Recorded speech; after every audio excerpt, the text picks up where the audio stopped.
Have you ever felt like you're desperately waiting for something that never arrives? Maybe it's someone's love, their attention, their respect, or even just a small shift in the way they treat you. You try so hard, you give your time, your energy, your heart. You put effort into every word, every gesture, every moment, hoping that it will be enough to make a difference. And yet, despite everything you do, nothing seems to change. It's like screaming into a void, like offering pieces of your soul to someone who doesn't even notice the sacrifice. You start to question yourself. Am I not enough? What more can I give? What am I doing wrong?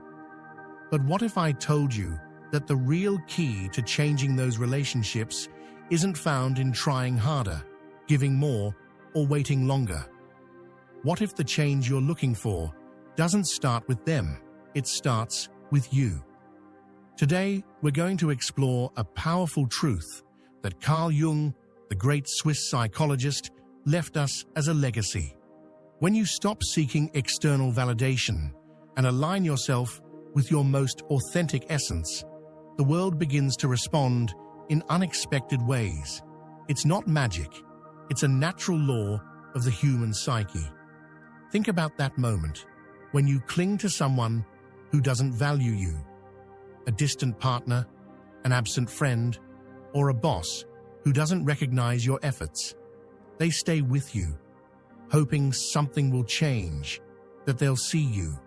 But that impulse to beg doesn't come from them. It comes from you, from a part of your unconscious that has yet to be explored. Jung dedicated his life to studying that deep place where your fears, desires, and your purest truth reside. And he discovered something powerful. When you stop focusing on the external and begin to truly listen to yourself, you reclaim your power. And as a reflection, the world changes with you. Because he wasn't just a psychologist, Jung was a true soul guide. He spent decades exploring how our minds work beneath the surface of what we see. He believed each of us carries within an entire universe, an inner world filled with symbols, intuitions, and emotions that quietly guide us, even when we fail to pay attention. One of his most powerful ideas is that what we experience in the outside world, relationships, conflicts, joy, is a direct reflection of what's happening inside of us. So if you find yourself begging for love, for respect, or for someone's attention, it's not just bad luck. It's a sign something deep within your unconscious is calling for you to wake up. Take a breath and sit with this thought. How many times have you heard that inner whisper saying, "This doesn't feel right"? Maybe it was in a relationship that looked perfect on the outside. The cute social media photos, the sweet words, but something inside you felt off, like an invisible emptiness. Or maybe it was with a friend who always had reasons not to show up when you needed them most. And yet, you kept making excuses, hoping they'd finally change. Jung would say that whisper isn't a nuisance, it's your unconscious speaking. It doesn't use direct language. It communicates through feelings, instincts, even strange dreams that shake you awake. And when you ignore it, when you keep chasing what leaves you empty, you drift further from yourself. Let's look at a real example, something many of us can relate to. Picture Sophia, a 32-year-old woman who's spent months trying to get her partner to give her more attention. She cooks elaborate dinners, writes him long messages, stays up waiting for him, but he gets home late, replies with one-word answers, and seems lost in another world. Sophia believes that if she tries harder, if she shows him just how much she loves him, he'll finally see her. But every day, she feels more drained, more invisible. Now think about Luis, a 40-year-old man with a boss who never acknowledges his efforts. Luis stays late at the office. He delivers flawless projects, but his boss only points out what's missing. Luis keeps silently begging for a simple well done, but nothing ever changes. What do Sophia and Luis have in common? Both are trapped in a cycle of begging, seeking outside what can only be found within. Jung teaches us that this urge to beg comes from a specific place, the disconnection from our own authenticity. When we don't know who we are at our core, when we don't honor our own energy, we let others decide how much we're worth. And this is where one of his key concepts comes in: the shadow. The shadow, according to Jung, is that part of ourselves we hide, deny, or repress because it doesn't fit the image we want to show the world. For Sophia, her shadow might be the fear of being alone. For Luis, the fear of not being good enough. And unless they face those shadows, they'll keep begging, because deep down, they believe they don't deserve more. But what happens when you decide to stop begging? Imagine Sophia one day gets tired, not of her partner, but of feeling invisible. She sits down with herself, takes a deep breath, and asks, "What do I truly want? Do I deserve to wait around for crumbs?" Something inside her shifts. She chooses to set boundaries. No more elaborate dinners for someone who doesn't care. No more unanswered messages. And suddenly, her partner notices the change, not because she demanded it, but because her energy transformed. Jung would explain it this way: by integrating her shadow, by accepting she deserves love without pleading, Sophia stopped projecting need and began to radiate dignity. And the universe, or more precisely, the collective unconscious, another of Jung's concepts, responds to that new vibration. The collective unconscious is like an invisible ocean connecting all people. Jung believed we all share certain deep patterns, like archetypes or universal molds of behavior. When you shift your energy, when you stop begging and align with your truth, that shift doesn't just affect you, it ripples outward. It's like tossing a stone into a still lake. The waves reach far. Take Luis, for example. He realizes his worth isn't tied to his boss's approval. He starts working with self-respect. He sets boundaries, says no to unnecessary overtime, and suddenly, his boss, or even a new job offer, shows up to recognize him. Coincidence? Jung would say no. It's synchronicity, that moment when the outside world mirrors your inner transformation. Let's pause right here. Take a deep breath and ask yourself, where in your life are you still begging? Is it a draining relationship, a job that doesn't see your value, or maybe a version of yourself you've slowly abandoned? Don't rush to answer. Let the question linger. This is the first step Jung invites us to take, to listen. And if this message is already making you reflect, I ask you to do something simple. Leave a comment below saying, "I'm ready to stop begging." It's a declaration to yourself.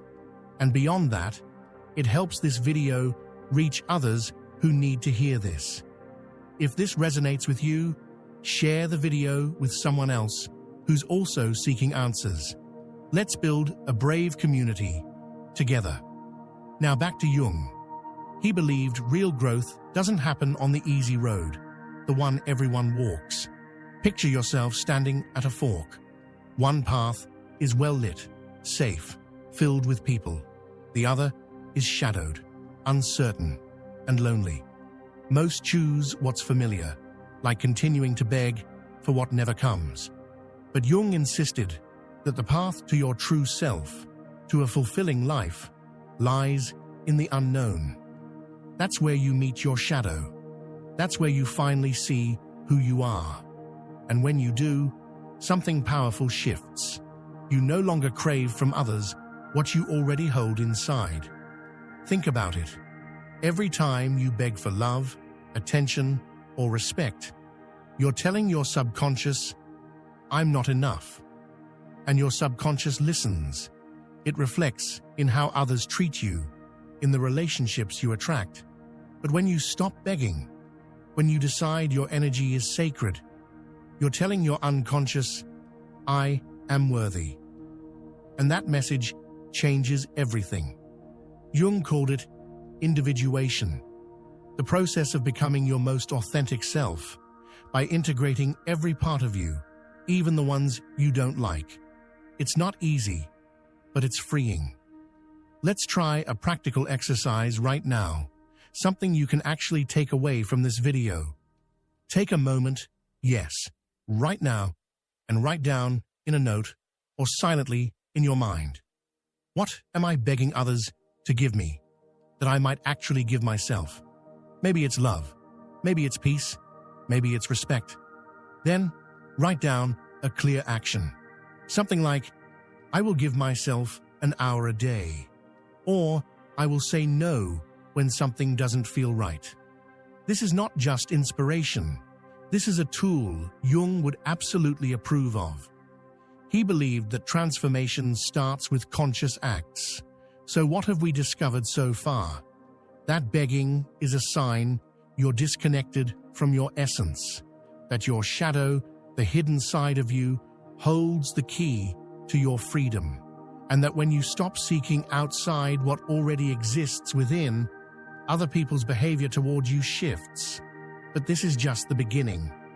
In the next part, we'll go deeper into how the relationships you choose, or the ones you release, reflect your inner world, and how Jung teaches us to let go of what was never ours to begin with. So stay with me, because it only gets more powerful from here. If you're ready to keep going, hit like on this video and subscribe with notifications on. See you in a bit.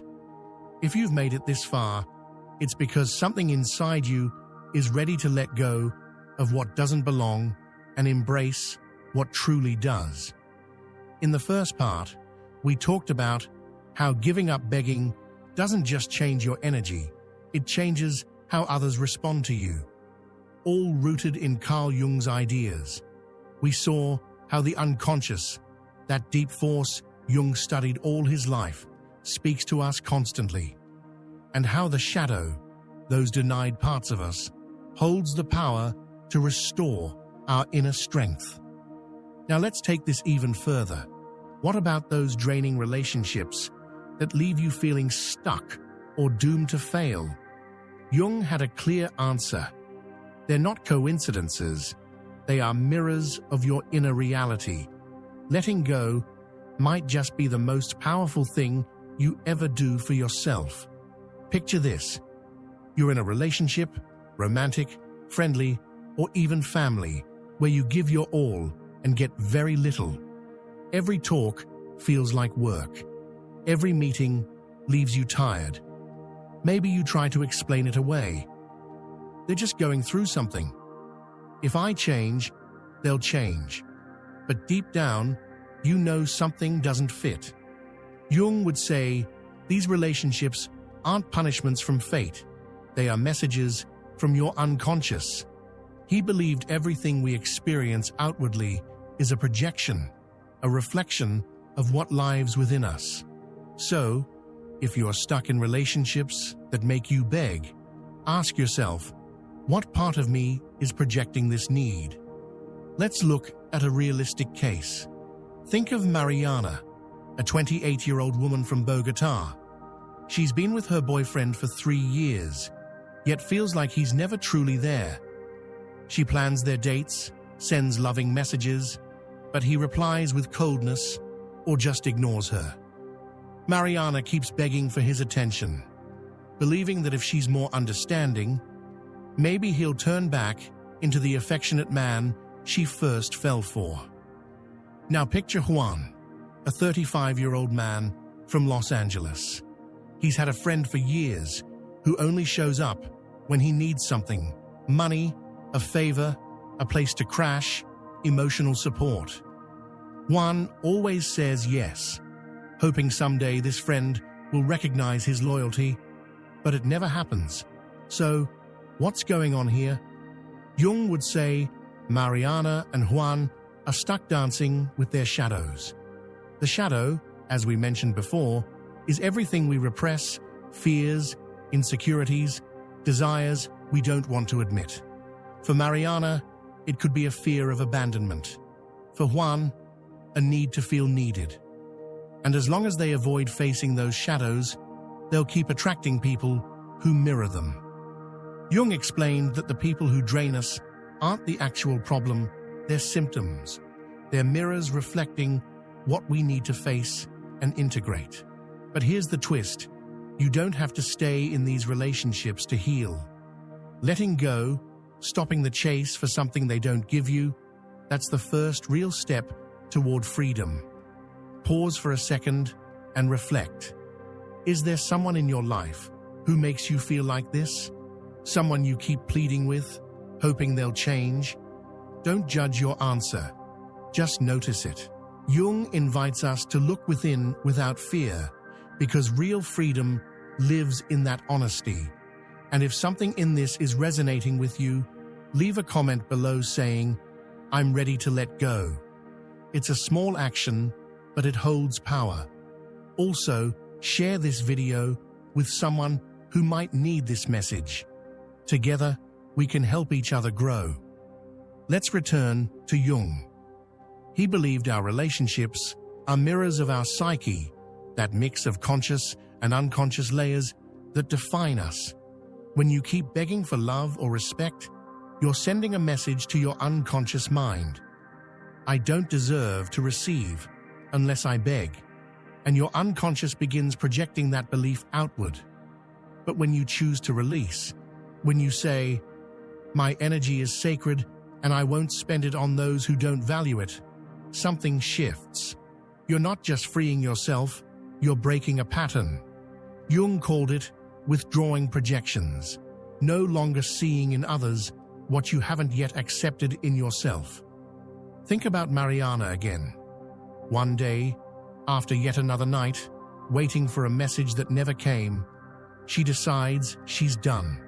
She doesn't fight, doesn't plead, she just realizes she deserves better. She starts pouring into herself, goes out with her friends, picks up a painting class she once abandoned, listens to her own voice, and something unexpected happens. Her boyfriend, who once ignored her, begins to seek her out. It's not manipulation. Her energy transformed. Jung would describe it as a shift in the collective unconscious. When you align with your truth, the people around you feel that shift, that new vibration. Sometimes they adjust, other times they leave. And that's okay, because what doesn't resonate with you isn't meant for you. Juan does something similar. He chooses to set a boundary with his friend. "I can't help you this time." At first, the friend gets upset, but Juan stays firm. And little by little, he starts noticing that other people, new friends, co-workers, begin to enter his life with a kind of respect he never had to ask for. This is what Jung called synchronicity, events that look random, but are actually connected to your inner transformation. When you stop begging, the universe sends you what truly matches your energy. Let's pause here, take a deep breath, and think about a relationship in your life that's draining you. You don't have to end it today, but imagine what it would feel like to release the need to chase after their attention. Jung didn't just give us theories, he gave us tools. One of them is self-observation. Grab a journal or your phone and write, "What is this relationship revealing about me?" If someone makes you feel small, what insecurity in you is being reflected?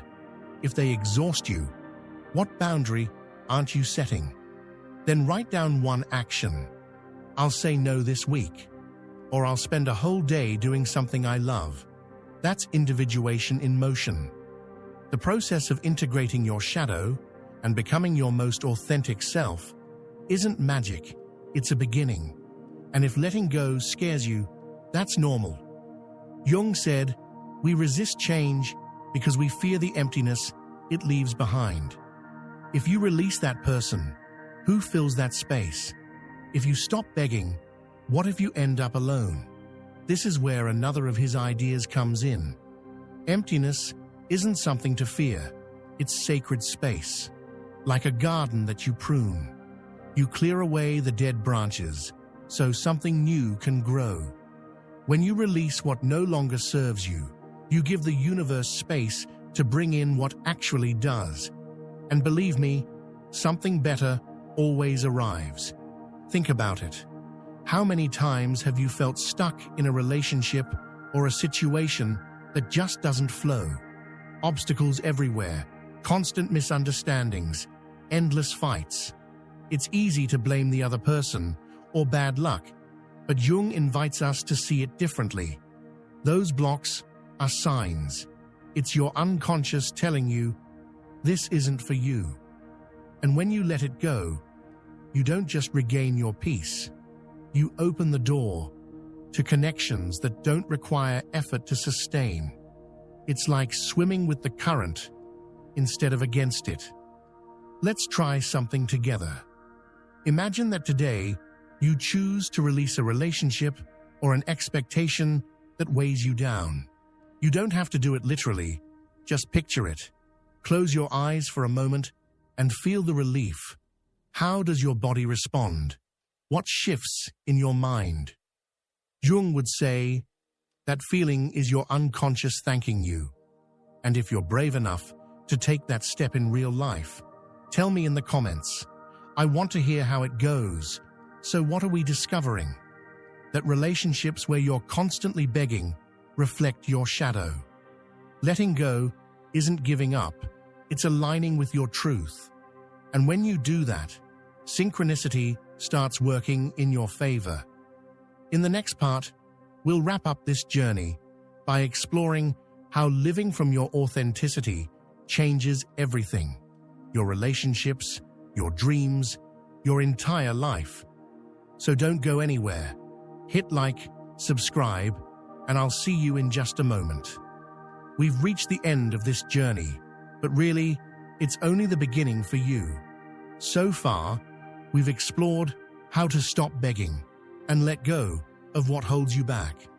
It changes how others respond to you, all through the lens of Carl Jung's ideas. We saw how your unconscious speaks to you, how your shadow holds the keys to your power, and how draining relationships mirror your inner world.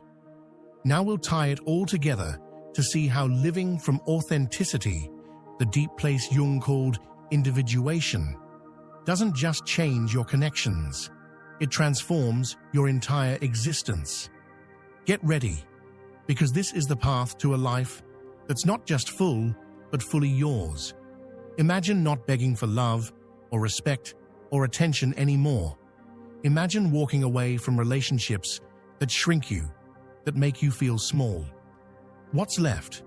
Not an empty space, like you might fear, but a place where you can be you. No masks, no pretending. Jung believed that the purpose of life isn't chasing surface-level happiness like those perfect Instagram smiles, but rather finding fulfillment. And fulfillment only comes when you reconnect with your true self, when you integrate your shadow and start listening to your unconscious. But what does that really look like in everyday life? Think of Carla, a 45-year-old woman from Mexico City. For years, she lived trying to please everyone, her partner, her kids, her job, always begging for a thank you, for one small moment of recognition. But one day, after complete burnout, she looked in the mirror and didn't recognize herself. She started reading Jung, reflecting on her shadow, that fear of not being loved if she ever stopped giving everything. So, she made a change. She stopped begging for approval. She set boundaries at home. She quit a toxic job. She started painting again, something she loved in her youth, and something incredible happened. Her family, who at first resisted, began to respect her more.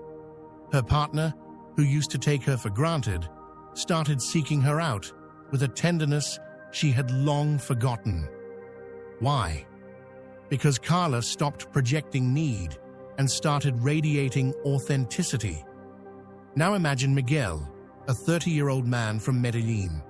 He always felt like his friends only kept him around as the group's clown, begging for his laughter, but never truly taking him seriously.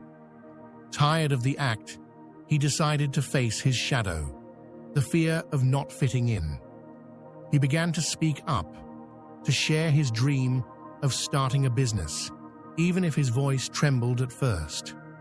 Some friends drifted away, but others came closer with a new kind of respect. And suddenly, a client heard his idea and offered support. That's synchronicity.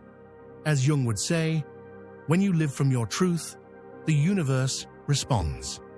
Pause for a moment and breathe. What part of yourself have you been hiding just to fit in? What dream, what desire have you buried out of fear of rejection?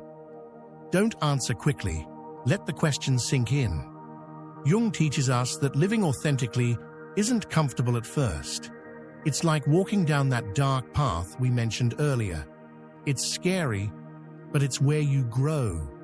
And if this is stirring something in you, leave a comment saying, "I'm going to be me." It's a promise to yourself.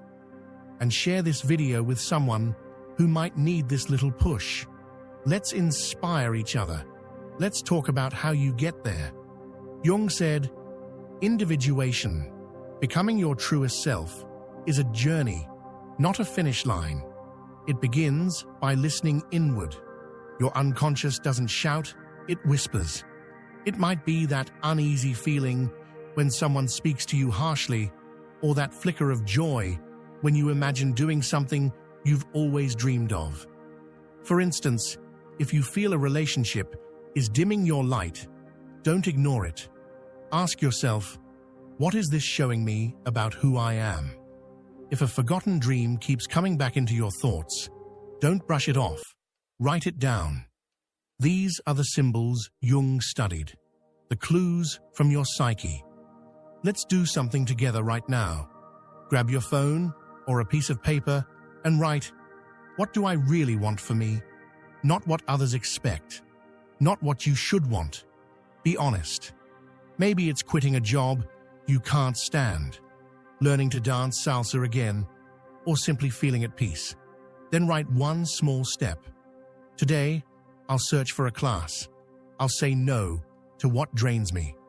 This is individuation in action. Small steps bringing you closer to your essence. Jung would say that every step tells your unconscious, I'm ready to be me. But what happens to relationships when you live that way? Jung believed the people you choose to keep close shape your psyche. If you're surrounded by those who drain you, who make you beg, your energy dims. But once you release that and align with your truth, you begin attracting connections that uplift you. Think about Carla. When she stopped begging, her partner changed. Or Miguel. When he became authentic, he found friends who truly valued him. It's not about fixing others. It's that your new vibration filters what doesn't fit and draws in what does. Let's take another pause. Picture your life surrounded only by people who inspire you, who see you clearly and love you for it. How does that feel? If you'd like, share it in the comments. And if this video is giving you clarity, give it a like and subscribe with the bell on. This is for you, and I don't want you to miss what's coming next. Now let's talk about chaos. Jung said there's no awakening without pain. Sometimes living from your truth brings storms, arguments, goodbyes, uncertainty. But that chaos isn't the end. It's the beginning. It's like winter before spring. For instance, if Carla hadn't faced her fear of disappointing her family, she'd still be stuck. If Miguel hadn't risked losing friends, he wouldn't have found his voice. Chaos is where you integrate your shadow, where your strength is born. The next time you feel like everything is falling apart, ask yourself, what is this teaching me? Because as Jung said, when you live from your authenticity, the outside world begins to reflect your inner world. That's synchronicity. The right people arrive, opportunities open up, peace returns. Not because the universe is debuting you, but because you're projecting your truth. Stop begging. Let go of what doesn't nourish you and watch how everything begins to change. It's not magic, it's deep psychology. Do this exercise. Close your eyes and imagine your life. If you stopped begging for what drains you. If you said no when you feel it.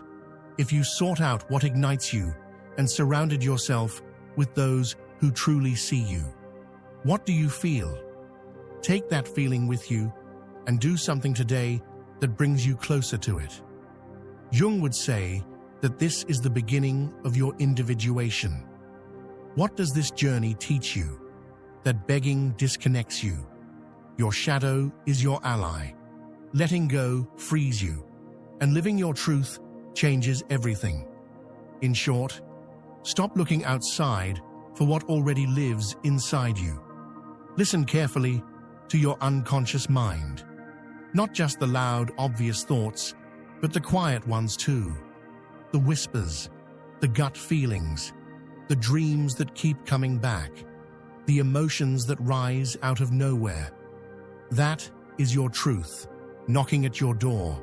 Reflect on what you are going to let go of today, what you are going to embrace about yourself. If this video moved something in you, if even for a moment it felt like I was speaking directly to you, please give it a like, subscribe, share it with someone you love, someone you know is going through something. Let's spread this message to every corner of the world. Let's remind people that they're not alone, that there's a way through, that healing is possible. I'll see you in the next video. Until then, remember, the change you're waiting for starts with you. The world doesn't need a perfect version of you. It needs your light, raw, radiant, real